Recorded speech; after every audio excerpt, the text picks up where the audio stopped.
Perfect. So good morning and welcome to our third info session on the Joint Call HPC 2023. So my name is Ralph. I'm in charge of the NTC and I'm working at Luxinnovation. So I will do a quick intro on this session. For those who missed the previous rounds with a general introduction and the first Q&A, they were recorded just like this session will be. And before I introduce our speakers, some words on InWink, which is the platform we are using here, and on the process. So in the upper right corner, you see some buttons. Please don't hesitate to use them to pose any questions you have. And so this session will focus on completeness check. And the recording, as I said, will be available later on, together with the slides at www.research-industry-collaboration.lu. I'll also post that link in the chat. So even if you haven't done it so far, this is also the platform where you need to place your project outline. So if you haven't started it, please bear in mind the deadline of the 15th of November. That having said, let me introduce me to my fellow speakers. With me are Christian Pauli from the Ministry of Economy, Saktivel Sundaram from FNR, and my colleague Max from the RDI department, who will all present a little bit. Max, I think the floor is yours, and hand over to you. Thank you, Ralph, for the introduction, and good morning, everyone. So welcome also from my side to our second and last Q&A session for this year's HPC call. Today we will talk about the completeness check of your application. So during today's presentation, and I will keep it rather short so that we have enough time for all your questions, I would like to give you more information on the general submission process and on the mandatory attachments that each of you needs to prepare during this first phase of the call. And as Ralph already mentioned, please don't hesitate to share all your questions in the questions tab so that we can discuss them during the final Q&A part of the webinar. So here, just as a very short reminder, the second edition of the Joint Call HPC is jointly organized by the Ministry of the Economy, the Luxembourg National Research Fund FNR, and Luxinnovation. And now coming to the more relevant stuff for today's session. So you can see here on the slide an overview of all the required steps until the submission process or the submission deadline during phase 1. So as explained during the previous webinars, only private-public partnerships are eligible within this call, meaning that the mandatory consortium would need to consist of Luxembourgish private company and at least one Luxembourgish public research organization. So once you have identified your project partners, your consortium would need to do the following steps before the submission deadline on the 15th of November at 2 p.m. First of all, you need to create the project application on the Research Industry Collaboration platform. Therefore, you can use the link that you see here on the slide. Then you should invite your collaboration partners to your project, and at least one person from each partner would need to validate their participation. Afterwards, you can then jointly fill in the mandatory questions of the project outline directly on the platform. So it's really an online questionnaire in this case. And at the end, each partner would then also need to upload their respective mandatory attachments. Once you have done these 5 steps, you can then finally also submit the proposal. And here it's really important to say that it doesn't matter who submits the application for the consortium. Each partner can submit it. The only thing that you should really take care of and pay attention to is that the application should be complete and that each partner agrees to the final version that you plan to submit. And as Ralph already mentioned before, although the project outline of phase 1 is rather easy and short to prepare, we would really invite you to start preparing your application on the platform as of today, because the deadline will already be in a week, so that you have still enough time to finalize everything. Now, for those of you who might not yet have started the application on the platform, and as a reminder for all the others, let me just also briefly show you how to create your application. So the first step is, of course, to register yourself on the platform, so on the research industry collaboration website, and to create your own account.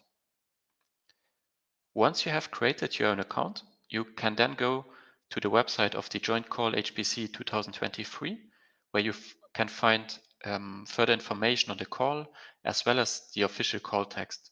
And as you can see on the right side of the website, you have then also the possibility to start your project application for phase one together with your partners by simply clicking on the apply button.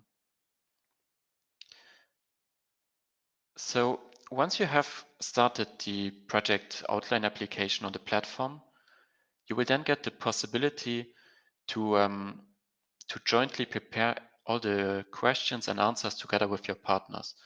So once at least one person from each partner has validated their participation, you will see the template that you can see also here on the slide with its 6 main categories, as well as 2 example questions that I shared here on the slide. So you can see that the structure is the same as for all the different joint calls that we already organized together with the Ministry of the Economy and the FNR. And at the very end of this process of the 6 steps, you will then also need to upload all the mandatory attachments, and I will give you more details on them on the following slides. So let's maybe start with those for the research organizations, because in your case, the list of mandatory attachments is actually quite short. So during the first phase of the call, the PI, the principal investigator, would only need to share the link towards their ORCID ID or LinkedIn profile. And it's only during the second phase of the call when the PI would also need to prepare a more complete narrative CV. But for more details or further information on the applicable guidelines for the second phase, you can also already have a look at usual FNR guidelines and financial regulations. For the companies, as you can see, the list of mandatory attachments is a little bit longer. So as for the research organizations, you should also share the link towards your ORCID ID or LinkedIn profile for the main investigators of your project. But in addition, you would also need to prepare some more company-specific documents. So first of all, as you can see, you need to upload a full legal organizational chart of your company and the group that it might be part of. That's important because to assess the size of your company and the group, you will really need to include all the relevant information about the linked and partner companies, going up to the ultimate beneficial owners, so that during the phase one evaluation, we know the size of your company and the group. In addition, you would also need to submit the 2021 and 2022 annual accounts for both the applicant company itself, as well as also the consolidated accounts of the group that it might be part of. But maybe I give you some more details about these accounts. So if your company is not part of a corporate group and can thus be considered as autonomous, it will be enough to simply upload the annual accounts for the applicant itself. However, if your company is part of a corporate group with consolidated accounts at group level, please also submit these consolidated accounts for 2021 and 2022.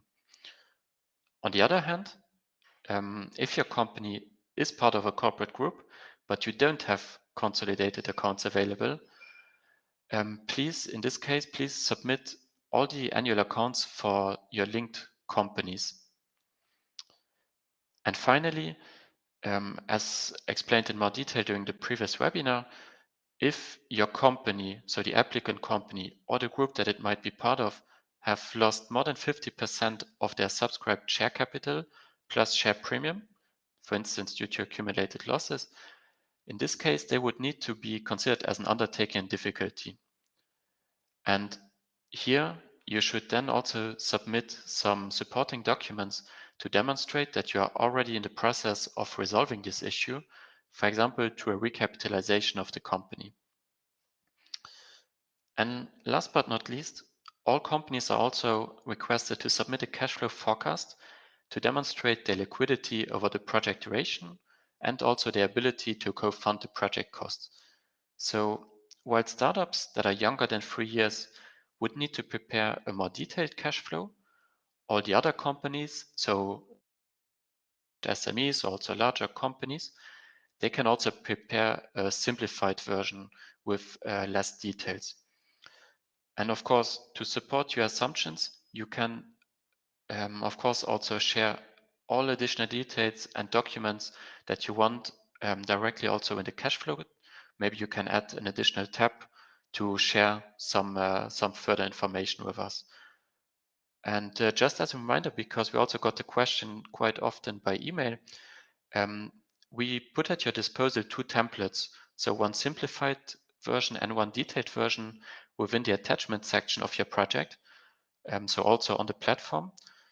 Of course, it's not mandatory to use these templates. If you have your cash flow prepared in another format, you're completely free to use your own format as long as it's, let's say, as detailed as the templates. And if you would like to get additional information on these documents, you can, of course, either ask a session, or you can also have a look at the previous webinar where we explained the different documents in much more detail. Now, before going over to the final Q&A part of the webinar, let me just also share some tips and tricks that you should also know before the final submission next week. So first of all, please don't hesitate, as Ralph mentioned also in the beginning of the webinar, to have a look at the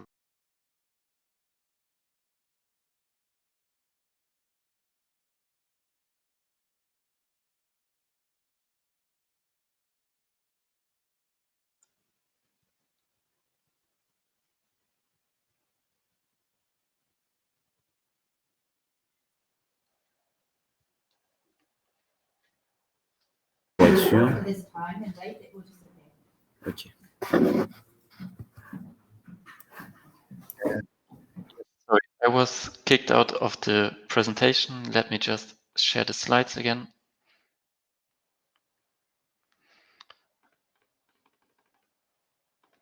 So, as I was saying, you can find the link to the replays and presentation slides both here on the slide, but also in the discussion chat where we also shared it in the beginning of the meeting.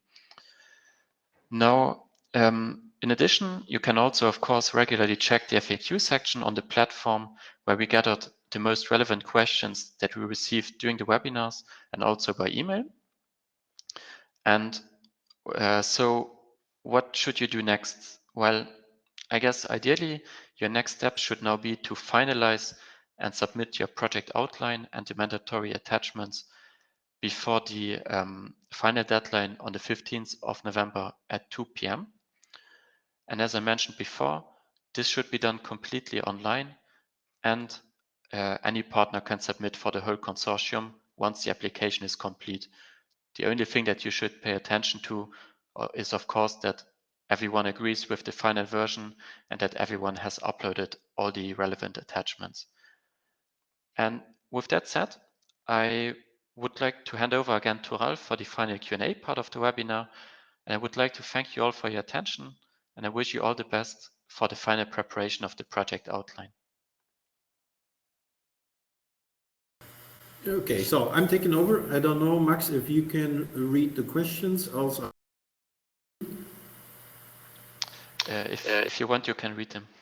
Yeah, so there's like, well, we have actually really nice questions. So first question, how long can you wait to start the project? Is there an ideal waiting time for the acceptance after phase 2 and the actual start of the project?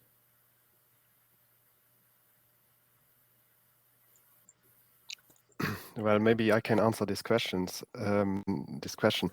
So typically, it is recommended to wait until the final decision, which will be around July 2024. But from just perspective, the company is allowed to start the project after submission in phase 2. So after we get the official proposal, then in principle the company is able to start. But yeah, we suggest to only start after you got final decision. So maybe I can add, Christian, if I may. Yeah. So so it will be, I think, if the questioners really want to know the timeline in which the project could start, this will be after the summer break, which around September 24, something like that. September 24, the earliest start date. Of course, one can even start January 2025, something like that. So there is a minimum duration and the maximum duration by which one can start. So basically, all the FNR contracts, 1 year later time by which you can start. So the validity of the contract close to 1 year. So if you ask the early start date somewhere September, October, again we do not know exact date because this must be signed by the state aid and the approved by the ministry. So everything should be there on the paper. So this will take, even though the phase 2 evaluation will be ready around July 2024, but still we need to get official confirmation from all the actors in the joint call.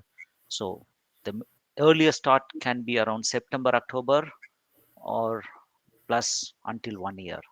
So one can expect somewhere you are starting January 2025, ideal case. Good. Second question, how precise needs to be the HPC costs estimate? Can it change? And if yes, how much? Maybe also for Christian Saktivel, something for you? Yeah, I think now in the phase 1, it's only an estimation, a specific number that is already defined on some offer, something else. But later on in phase 2, of course, we would need a very detailed number for the HPC costs, as this will be taken into account in our grant decision. But up to now, an estimation is sufficient. Okay. Then we have a question on support. So can you comment on the required expert support? Shall we interact with Lux provide in advance? But you can at least see what's going to be happening over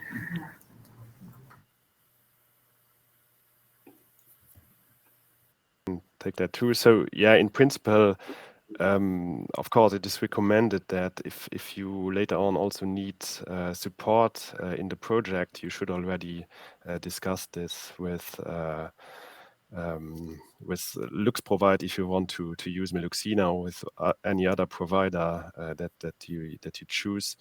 Yeah, so we recommend also to get in touch with them. Then they can also already prepare and see what they can offer and where they can help you. Yeah, I think that's also relevant for the cost estimation in any case.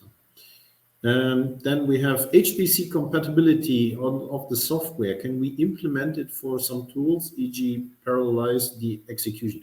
I'm not 100% sure if I get that one, but I don't know if maybe it's more of an academic thing. Saktivel, maybe something for you? I mean, I didn't get the question. Could you please repeat again? So Yeah, HPC HPC compatibility of the software, can we implement it for some tools, e.g. parallelize the execution? So my take is this kind of depends on the infrastructure and probably relates also to the previous question. You know, if you decide to put it on a true HPC, you probably need to discuss with the experts if that has any impact on the cost. But that's my take. I don't know if there is any additional input from your side on that one. Maybe some input. If maybe the question is if this could be also part of the project to check whether software can be compatible with HPC, and yes, this can of course part of that because it's not always given that a certain software can be scaled up to work on HPC. And so yeah, in principle, those costs related to that task could be also part of the research projects. But in the end, it's we on our side, we will do an evaluation of the eligible costs, and we will check if when we have all the informations, if this is eligible or not. But in principle, yes, it can be. Then shall we make clear that the private partner does not have or has little previous HPC experience? Shall we highlight that by the end of the project, the private partner will be able to use the HPC? Of course, I mean, this is also one of the goals of the call. So how do we, expand the knowledge on HPC, both sides? So the knowledge can come from can happen bidirectional.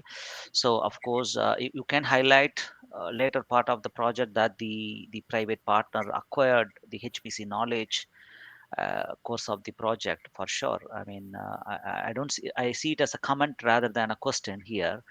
But if this is what the intended, is well and good. I mean, the knowledge transfer, knowledge expansion is also one of the goals of the program. Yeah, I agree. Maybe just to add on that, it is written also in the call topic that the project should contribute of the company's computer based R&D skills. So yeah, we would also recommend to highlight that in the description.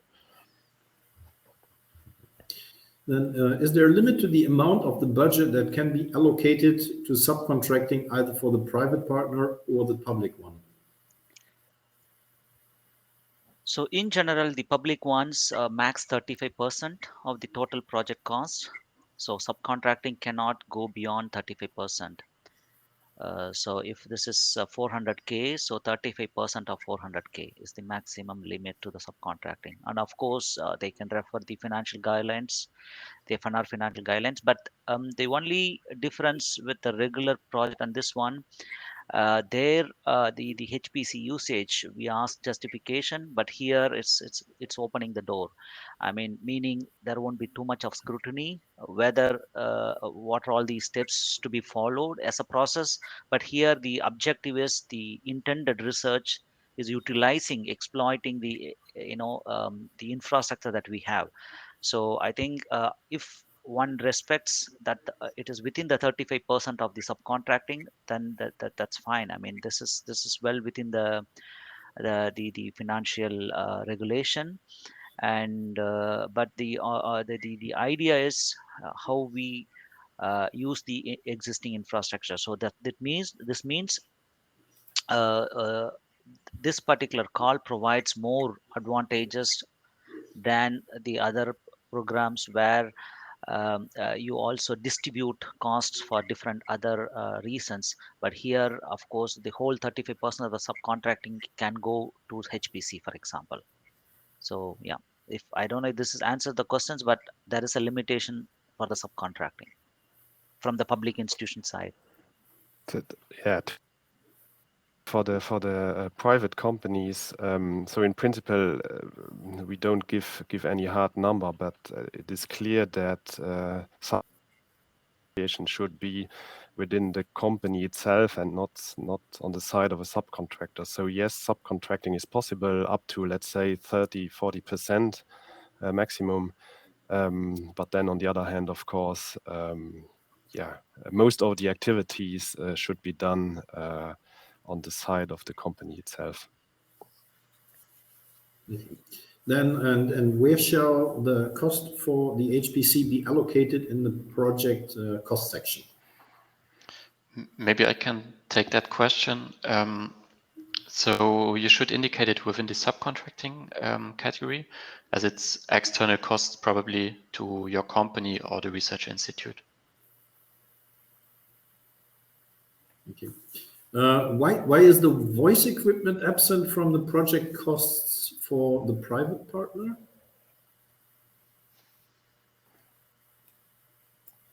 I think it's Christian. There's something for you. Maybe I can take that one as well, because the equipment category is actually there for both types of partners, public research institutes as well as private companies.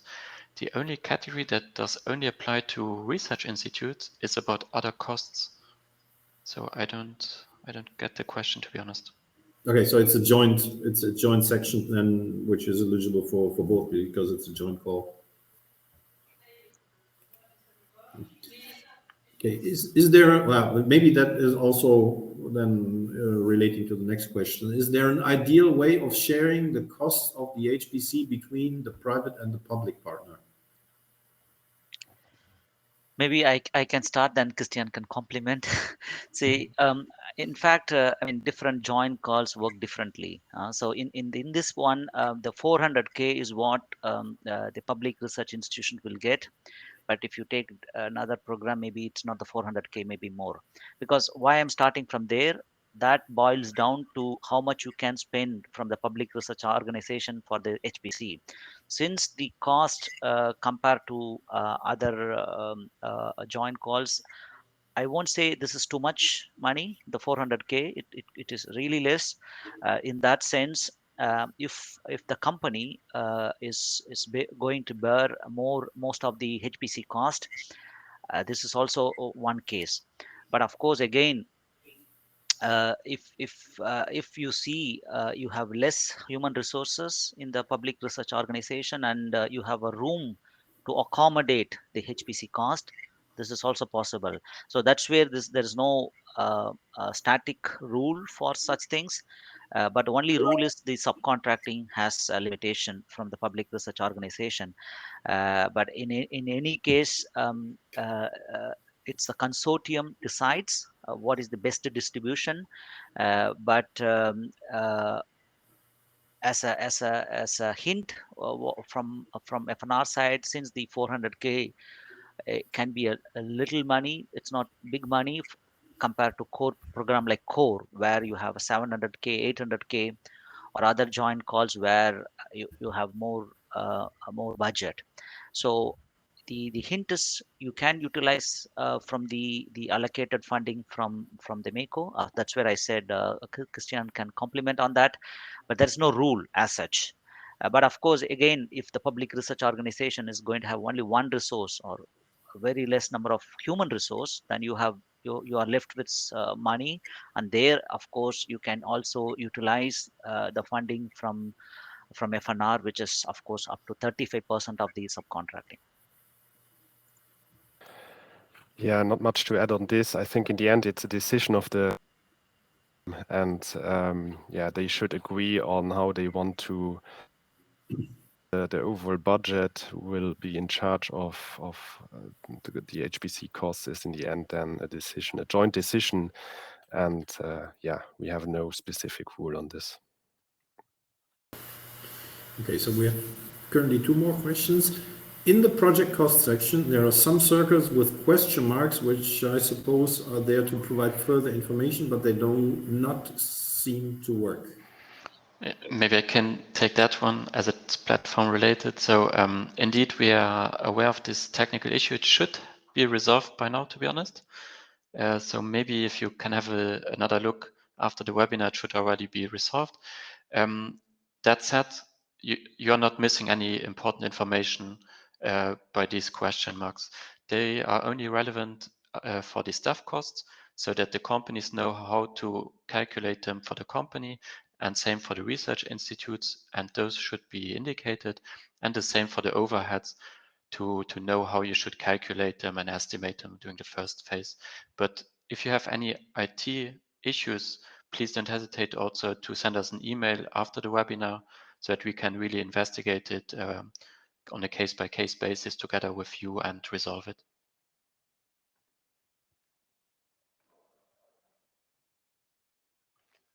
Rolf, you're on mute. There's just one more question, so don't hesitate to shoot more. No? Do you expect that due to submissions and budget, you will already select submission in phase one? Do you have more submission than the previous HPC call? Christian, you can start, then maybe I can add because I was starting always. So yeah, we will see in how many projects that we will get in after phase. And of course, it depends also on whether those projects fulfill the requirements that we set in the call text. So whether they are in line with the call topic and also call objectives.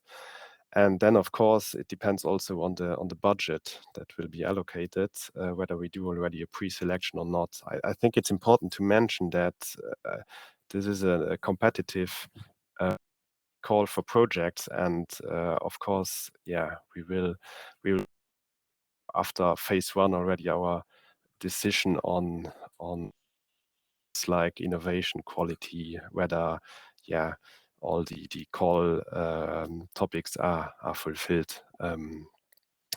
So I think this answers questions, but Sakti, you can Yes. also comment So on this. exactly, I think by seeing the 7th of November today, there is an increasing trend towards more number of submissions at this point of time. So meaning the call has reached the good amount of audience already in Luxembourg. That shows the need of the topic first of all, and also first of all, thank you all your active participation. I mean, we still didn't close, but I would like to extend our heartfelt thanks to you that you are actively participating the calls. Now coming to the previous year, the last year, we are seeing an increasing competitiveness as a trend. That's for sure. By seeing the number of submissions already, that means you don't need to worry much. If the quality of submission is higher, there is always possibility to to see that the project is getting funded. Now coming to the second topic, how many will move from phase one to phase two? Again, if all the phase one submissions fulfilling our criteria, which you can read it on our call text, all will move. So we don't simply reject something because there are so many submission. No, it's not. If all the applications are high quality, international standard, and meeting our joint call objectives, all will move to phase two. So you don't need to worry much on those aspects. It's matter of how much together we prepared the project. I mean, you get our support. That's what I said. We prepared together the proposals. So if the proposals are written of high quality, the international standard, all the projects will move to phase two.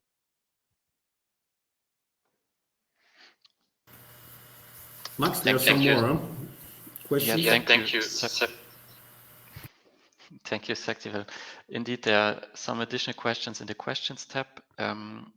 So the first one, the company couldn't find the link to upload the cash flow forecast. Only organizational chart and balance sheets have links for attachments. That should not be the case.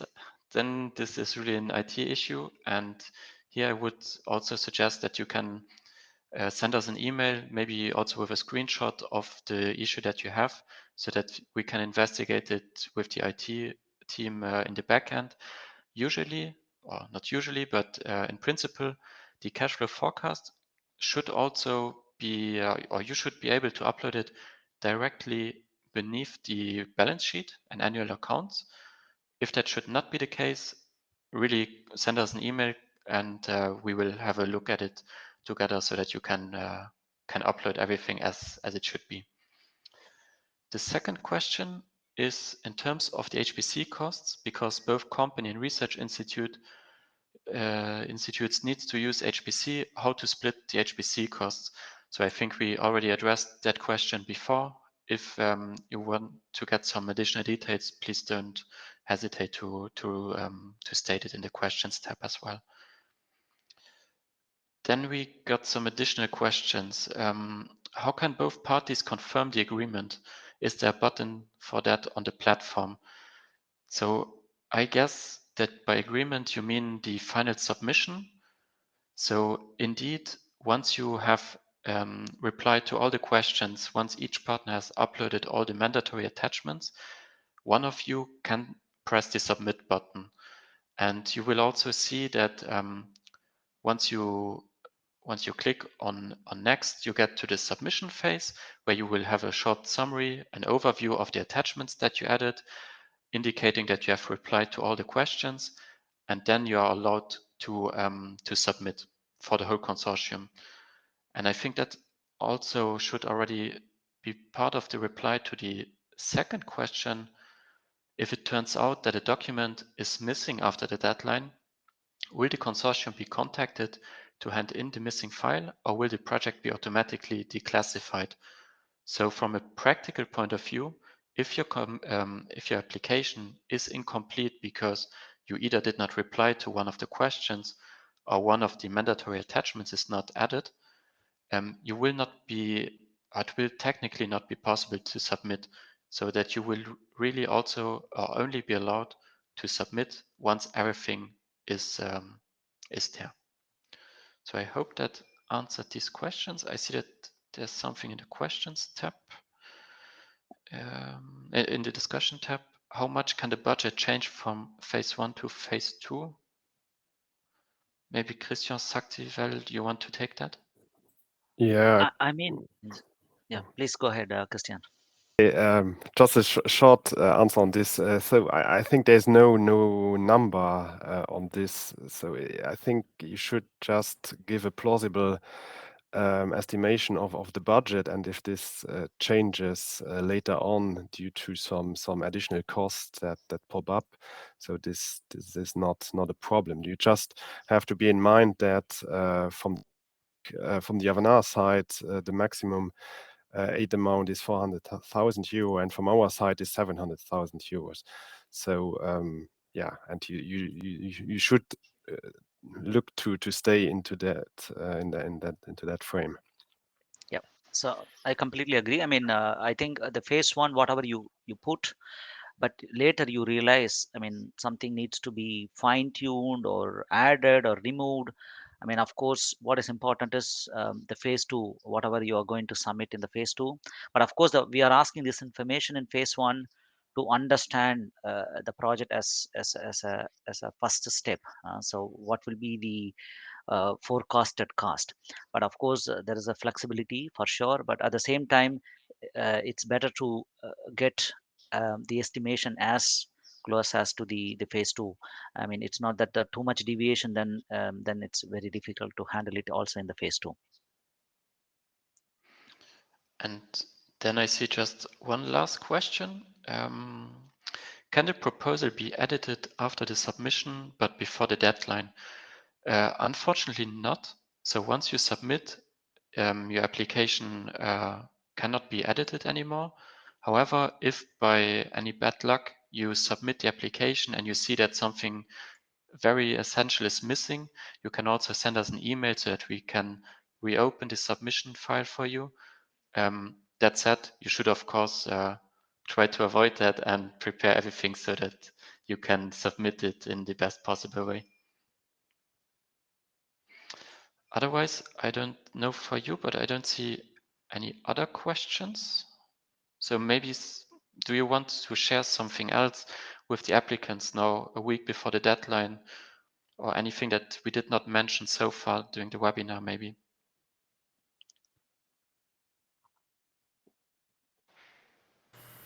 Saktivel, Christian, any famous last words? I don't think so, but of course, we have 1 week left, more or less. But any questions, please feel free to write email to us, and even since you're closer to the deadline, during the weekdays, during the daytime, you can also reach us by phone if you need something urgent. And of course, good luck from FNR side for a successful submission. Yes, I agree. Well, so I wish you good luck, and we are looking forward to see very good and interesting proposals. Thank you very much. Thanks a lot Thank you, for all the questions, and well, we hope the session was fruitful. And as mentioned, it's recorded, so you can replay it again if some of the answers were too fast. And apart from that, let's make it happen. See you then soon. Thank you. Have a nice Thank day. you. Thank you. Have a Bye-bye. nice day. Bye.